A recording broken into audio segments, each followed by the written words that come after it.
ভাই, আছো নাকি? কি হলোটা কি? এত চেঁচাচ্ছ কেন? একটা বিহিত করো দাদা, আমাদেরকে যে ঠকিয়ে ফাঁকা করে দিল। কে ঠকালো? কিভাবে ঠকালো ব্যাপারটা তো বলবে। ওই হাটে যে মুদিখানার দোকানি আছে না, সে পয়সাও বেশি নেয় আর ওজনেও কম দেয়। তুমি এর একটা বিহিত করো ভাই। আচ্ছা, দেখি তাহলে।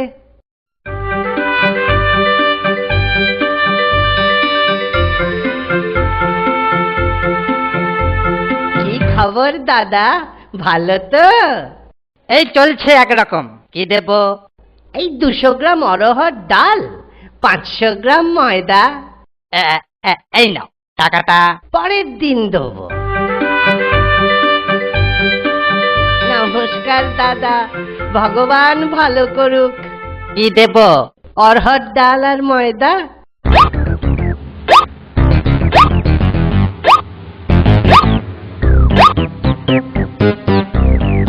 টাকাটা পরের দিন নিশ্চয়ই দেবো।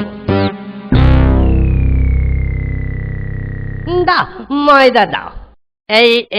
এই নাও।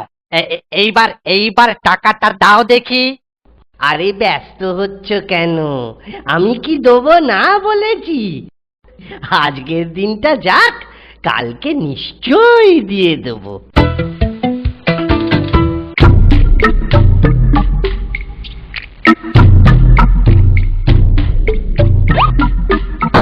গোপাল ভায়া, ও গোপাল ভায়া, গোপাল ভায়া, গোপাল ভায়া।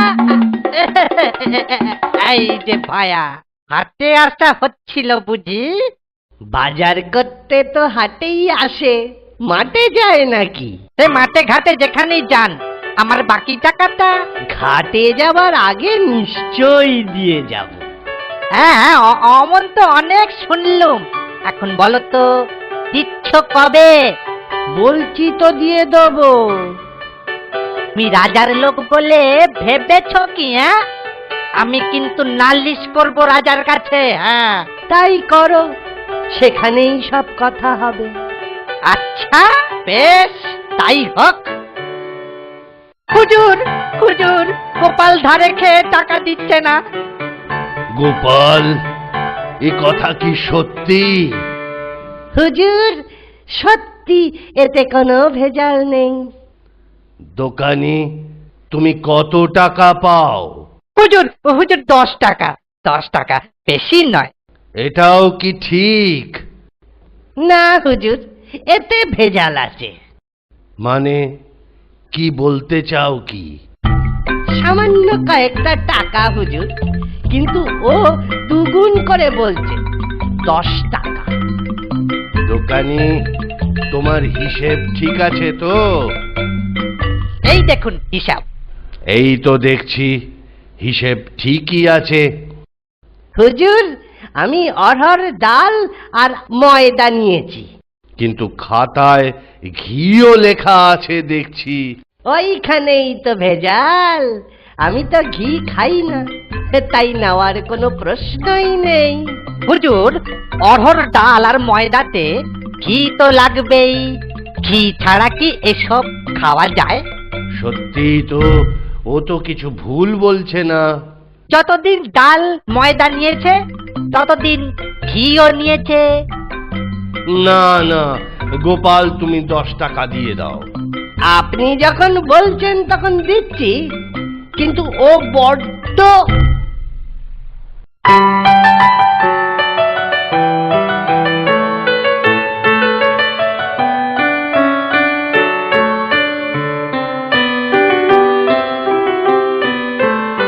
কি গো গোপাল, আখের ফলন তো ভালোই হয়েছে এবছর।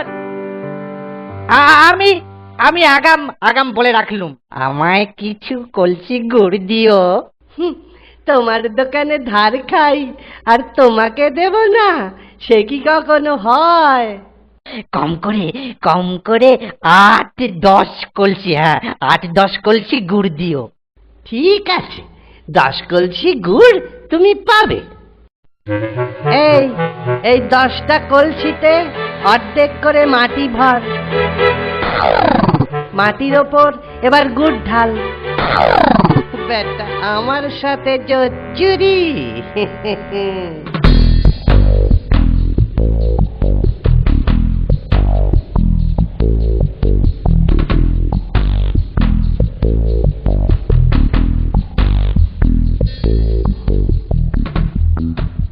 এই নাও তোমার 10 কলসি গুড়। দাও, এবার টাকা দাও। পরে টাকাটা নিয়ে যেও। বাবা, আমি ধার করে খাই কিন্তু ধার দিই না। হয় টাকা দাও নয়তো এই কলসিটা ওটা। আহা আহা, চড়ছো কেন? এই নাও টাকা। তা গুড় ভালো তো? ভালো মানে 1 কলসি করে শেষ করবে আর 10 বার করে আমায় মনে করবে। চলি দাদা, পরে দেখা হবে।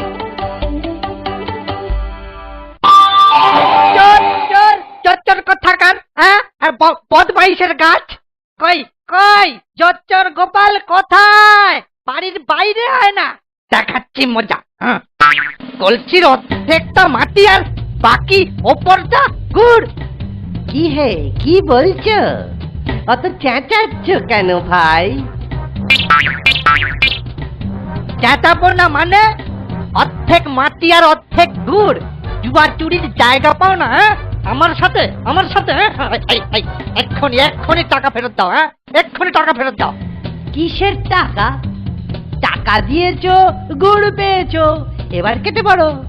তোরে তবে রে নচ্ছার পাজি বিটলে, হ্যাঁ? দেখাচ্ছি তো।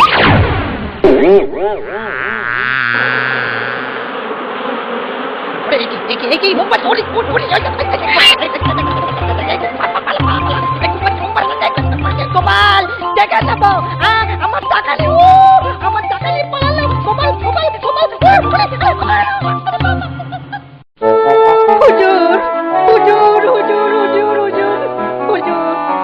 গোপাল আমার সাথে চুরি করেছে। কিরকম জুয়া চুরি? হুজুর 10 কলসি গুড় কিনেছি গোপালের কাছ থেকে।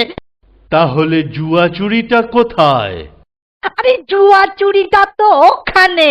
কলসির অর্ধেক মাটি আর অর্ধেকটা গুড়। কথা চোর, বদমাইশ। গোপাল, এরকম হলো কেন? হুজুর, মাটির কলসিতে তো মাটি থাকবেই।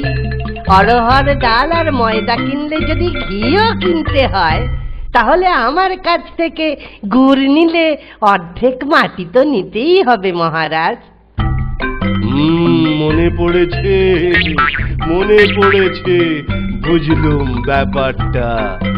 ঘিয়ের দাম নেবার সময় দোকানি তোমার কি মনে হয়নি যে তুমি জুয়া চুরি করছো? তখন কিন্তু গোপাল তোমাকে 10 টাকা দিয়ে দিয়েছিল। তুমি 20 টাকা জরিমানা দিয়ে দাও, এই আমার আদেশ। হুজুর, 1/2 টাকা নয়, একেবারে 20 টাকা। হয় টাকা দাও, নয়তো শাস্তি তোমাকে পেতেই হবে। বলছেন যখন দিচ্ছি। এই নাও 20 টাকা। তুমি যে পাকা জুয়া চোর, গোপাল বুদ্ধি দিয়ে তা রাজসভায় প্রমাণ করে দিল। মন্ত্রী, ওকে কি শাস্তি দেওয়া যায় তুমি ঠিক করো।